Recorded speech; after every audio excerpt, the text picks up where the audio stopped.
ಇನ್ನು ಜೆಡಿಎಸ್ನ ಅಭ್ಯರ್ಥಿ ಘೋಷಣೆ ಆಗಿಲ್ಲ. ಯಾರೇ ಅಭ್ಯರ್ಥಿ ಆದರೂ ಕೂಡ ಪಕ್ಷ ಸಂಘಟನೆಗೆ ಕೆಲಸ ಮಾಡ್ತೀವಿ. ಹೊಳೆನರಸೀಪುರದಲ್ಲಿ ಪ್ರಜ್ವಲ್ ರೇವಣ್ಣ ಅವರ ಹೇಳಿಕೆ ಇದು. ಸದ್ಯಕ್ಕಿನ್ನೂ ಅಭ್ಯರ್ಥಿ ಘೋಷಣೆ ಆಗಿಲ್ಲ. ಯಾರೇ ಅಭ್ಯರ್ಥಿ ಆಗಿರಲಿ ನಾವು ಅಲ್ಲಿ ಒಗ್ಗಟ್ಟಾಗಿ ಕೆಲಸ ಮಾಡ್ತೀವಿ. ಯಾರೇ ಅಭ್ಯರ್ಥಿ ಆದರೂ ಕೂಡ ಪಕ್ಷ ಸಂಘಟನೆ ಒಂದೇ ನಮ್ಮ ಗುರಿ ಅಂತ ಪ್ರಜ್ವಲ್ ರೇವಣ್ಣ ಹೇಳಿದ್ದಾರೆ. ಹೊಳೆನರಸೀಪುರದಲ್ಲಿ ಪೂಜೆಯನ್ನ ಸಲ್ಲಿಸಿದ ನಂತರ ಪ್ರಜ್ವಲ್ ರೇವಣ್ಣ ಮಾತನಾಡಿರುವಂಥದ್ದು, ಕಳೆದ 3 ತಿಂಗಳಿಂದ ಮತ ಪ್ರಚಾರ ಮಾಡ್ತಾ ಇದ್ದೀನಿ. ಇಲ್ಲಿನ ಪ್ರತಿ ಹಳ್ಳಿಗಳಿಗೂ ಕೂಡ ಹೋಗಿ ಅಲ್ಲಿನ ವಿಚಾರವನ್ನು ತಿಳ್ಕೊಂಡಿದ್ದೀನಿ. ಕಳೆದ 3 ತಿಂಗಳಿಂದ ಆಗ್ತಿದೆ. ನಾಳೆ ಬೇಲೂರಲ್ಲಿ ಕಾರ್ಯಕರ್ತರ ಸಮಾವೇಶ ಇದೆ. ಕಾಂಗ್ರೆಸ್ಸಿಗರನ್ನ ವಿಶ್ವಾಸಕ್ಕೆ ತೆಗೆದುಕೊಳ್ತಾ ಇದ್ದೀವಿ. ಅದೇ ರೀತಿಯಾಗಿ 2 ಪಕ್ಷಗಳು ಕೂಡ ಮೈತ್ರಿ ಪಕ್ಷಗಳು ಒಟ್ಟಾಗಿ ಚುನಾವಣೆಯನ್ನ ಎದುರಿಸಿರುವಂಥದ್ದು. ಯಾವುದೇ ಭಿನ್ನಾಭಿಪ್ರಾಯಗಳು ಇಲ್ಲ.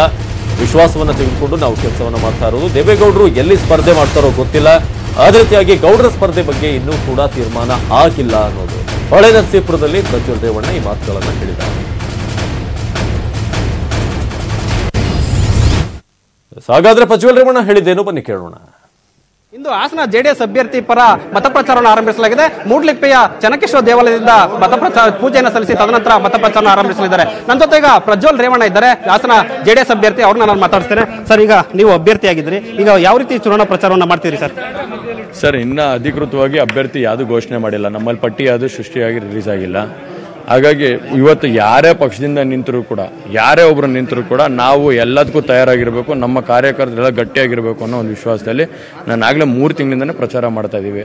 ನಮಗೆ ಓದ್ ಚುನಾವಣೆಯಲ್ಲಿ ಒಂದು ಹಿನ್ನಡೆ ಆಗಿತ್ತು. 1.25 ಲಕ್ಷ 1.25 ಲಕ್ಷ ಲೀಡಲ್ಲಿ ಗೆದ್ದಿದ್ವಿ ನಾವು. ಆದರೆ ಈ ಬಾರಿ ಅದನ್ನು ಮೀರಿ ನಾವು ಅತಿ ಹೆಚ್ಚಿನ ಲೀಡಲ್ಲಿ ಹೋಗಿ ಸರಿ ನಾವು ಜಯ ಬೀರಬೇಕು ಅನ್ನೋ ಒಂದು ನಿಟ್ಟಿನಿಟ್ಕೊಂಡು ಇವತ್ತು ನಾವು ಪ್ರಚಾರ ಮಾಡ್ತೀವಿ. ಈಗ ದೇವೇಗೌಡರು ಮೈಸೂರು ಅಥವಾ ಚಿಕ್ಕಬಳ್ಳಾಪುರದ ನಿಲ್ತಾರೆ ಅನ್ನುವಂಥ ಮಾಹಿತಿ ಇದೆ.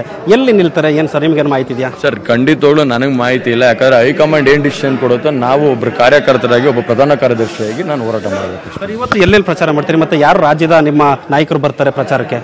ಇವತ್ತು ನಾವು ಯಾರು ರಾಜ್ಯ ನಾಯಕರನ್ನು ಕರೆದಿಲ್ಲ. ನಾವು ಅವ್ರನ್ನೂ ಕೂಡ ಒಂದಿನ ಯಾವ್ದಾದ್ರು ಒಂದು ಒಳ್ಳೆ ವೇದಿಕೆ ಸೃಷ್ಟಿ ಮಾಡಿ ಅವ್ರಿಗೆಲ್ಲ ಆಹ್ವಾನ ಮಾಡಬೇಕು ಅಂದ್ಕೊಂಡಿದ್ದೀವಿ. ಅದಲ್ಲದೆ ಕಾಂಗ್ರೆಸ್ ನಾಯಕರುಗಳಿಗೂ ನಾವೆಲ್ಲರನ್ನೂ ಒಂದು ವೇದಿಕೆ ಸೃಷ್ಟಿ ಮಾಡಿ ಅವ್ರಿಗೂ ಗೌರವಯುತವಾಗಿ ನಾವು ಅವ್ರನ್ನ ಆಹ್ವಾನ ಮಾಡಿ ಅವ್ರನ್ನ ಪ್ರಚಾರಕ್ಕೆ ಉಪಯೋಗಿಸ್ಕೋಬೇಕು ಅಂತ ನಾವು ತೀರ್ಮಾನ ಮಾಡಿದ್ದೀವಿ. ನಾವು ರೇವಣ್ಣ ಸಾಹೇಬರು ಎಲ್ಲರೂ ಕೂತ್ಕೊಂಡು ಮನೆಯವರು. ಆದರೆ ಖಂಡಿತವಾಗ್ಲೂ ಇವತ್ತು ಎಲ್ಲ ಶಾಸಕರು ಇರ್ತಾರೆ. ನಮ್ಮ ಶಾಸಕರಲ್ಲದೆ MLCಗಳು ಎಲ್ಲರೂ ಬರ್ತಿದ್ದಾರೆ.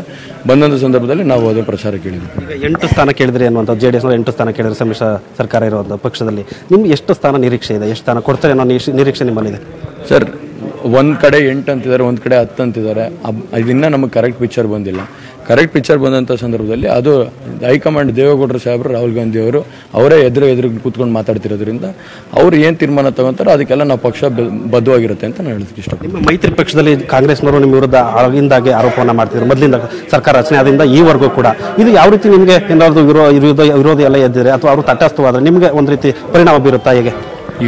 ಈಗಾಗಲೇ ನಮ್ಮ ಹೈಕಮಾಂಡ್ ಅವ್ರು ಇರ್ಬೋದು, ಇಲ್ಲ ನಮ್ಮ ರಾಜ್ಯಾಧ್ಯಕ್ಷರು ಇರ್ಬೋದು, ಇಲ್ಲ ನಮ್ಮ ಮುಖ್ಯಮಂತ್ರಿ ಇರ್ಬೋದು, ಇಲ್ಲ ನಮ್ಮ ತಂದೆನೇ ಇರ್ಬೋದು, ಈಗ ಎಲ್ಲರೂ ಕೂತ್ಕೊಂಡು ಅವರ ಹೈಕಮಾಂಡ್ಗಳ ಜೊತೆನೂ ಮಾತಾಡಿ ಎಲ್ಲದನ್ನು ಈಗ ಒಂದು ಹೊಸದಾಗಿ ಬಂದಂಥ ಸಂದರ್ಭದಲ್ಲಿ 6 ತಿಂಗಳು ಇದ್ದೇ ಇರುತ್ತೆ, ನಮ್ಮದು ಅವ್ರದ್ದು ಅನ್ನೋ ಒಂದು ಇದ್ದೇ ಇರುತ್ತೆ. ಆದರೆ ಈಗೆಲ್ಲ ಕೂತ್ಕೊಂಡು ಇಲ್ಲ ಕೋಮುವಾದಿನ ದೂರ ಇಡಬೇಕು, ನಾವೆಲ್ಲ ಪಕ್ಷನಿಷ್ಠವಾಗಿರ್ತೀವಿ ಅಂತ ಈ ಕಾಂಗ್ರೆಸ್ ಅವ್ರನ್ನು ಎಷ್ಟೋ ಜನ ಹೇಳಿಕೆ ಕೊಟ್ಟಿರೋದು ನಾನು ಕೇಳ್ಪಟ್ಟಿದ್ದೀನಿ. ಈಗ ದಿನೇಶ್ ಗುಂಡೂರಾವ್ ಅವ್ರನ್ನು ಏನು ಹೇಳ್ತಿದ್ದಾರೆ, ಇಲ್ಲ ಇನ್ಮೇಲೆ ಪಕ್ಷ ಒಗ್ಗಟ್ಟಾಗಿ ಹೋಗ್ಬೇಕು, ಇನ್ಮೇಲೆ ಈ ಸಮ್ಮಿಶ್ರ ಸರ್ಕಾರಕ್ಕೆ ಗಟ್ಟಿಗೊಳಿಸಬೇಕು ಅನ್ನೋ ಒಂದು ವಿಶ್ವಾಸದಲ್ಲಿ ಹೇಳಿದ್ದಾರೆ. ಖಂಡಿತವಾಗ್ಲೂ ಅದಕ್ಕೆ ಅವ್ರ ಕಡೆಯಿಂದನೂ ಸಮರ್ಥನೆ ಸಿಗುತ್ತೆ, ನಮ್ಮ ಕಡೆಯಿಂದನೂ ಅವ್ರಿಗೆ ಶಕ್ತಿ ಕೊಡ್ತೀವಿ. ಖಂಡಿತವಾಗ್ಲೂ ನಾವು ಒಟ್ಟಿಗೆ ಹೋಗಿ ಈ ಸರಿ ಖಂಡಿತವಾಗ್ಲೂ ರಾಜ್ಯದಲ್ಲಿ ಅತಿ ಹೆಚ್ಚು ಸೀಟ್ ತರ ಅಂತ ಒಂದು ಶಕ್ತಿ ತಗೊಂಡ್ಬರ್ತೀವಿ. ಕಾಂಗ್ರೆಸ್ನ ಮಾಜಿ ಸಚಿವ ಎ ಮಂಜೂರು ಬಿಜೆಪಿಗೆ ಹೋಗಿ ಬಿಜೆಪಿ ಅಭ್ಯರ್ಥಿ ಆಗ್ತಾರೆ ಹಾಸನಕ್ಕೆ ಅನ್ನುತ್ತದೆ. ಈ ರೀತಿ ಒಂದು ವೇಳೆ ಅಭ್ಯರ್ಥಿ ಆದ್ರೆ ಯಾವ ರೀತಿ ಇದಾಗುತ್ತೆ? ಚರ್ಚೆ ಆಗಿಲ್ಲ. ಅದು ಚರ್ಚೆ ಆದಂತ ಸಂದರ್ಭದಲ್ಲಿ ಅದಕ್ಕೆ ಪ್ರತಿಕ್ರಿಯೆ ಕೊಡ್ತೀನಿ. ಇವಾಗ ಏನು ಪ್ರತಿಕ್ರಿಯೆ? ಇದು ಪ್ರಜ್ವಲ್ ರೇವಣ್ಣರ ಮಾತು. ಕ್ಯಾಮರಾ ಪರ್ಸನ್ ನಂಬಿಕಾ ಪ್ರಸಾದ್ ಜೊತೆ ಅಶೋಕ್, ನ್ಯೂಸ್ 18 ಕನ್ನಡ, ಹಾಸನ. ಅವರು 3 ದಿನ ಪ್ರವಾಸಕ್ಕೆ ಹೋಗಿದ್ದಾರೆ. ಇವತ್ತು ಒರಿಸ್ಸಾದಲ್ಲಿದ್ದಾರೆ. ನಾಳೆ ತಮಿಳುನಾಡಿಗೆ ಬರ್ಬೋದು, ನಾಡಿದ್ದು ಕೇರಳಕ್ಕೆ ಹೋಗ್ಬೋದು. ಅವರು ಬಂದ ಮೇಲೆ ಒಂದು ಅಂತಿಮ ನಿರ್ಣಯ ಆಗುತ್ತೆ. ನಾನು ಇವತ್ತು ಯಾಕೆ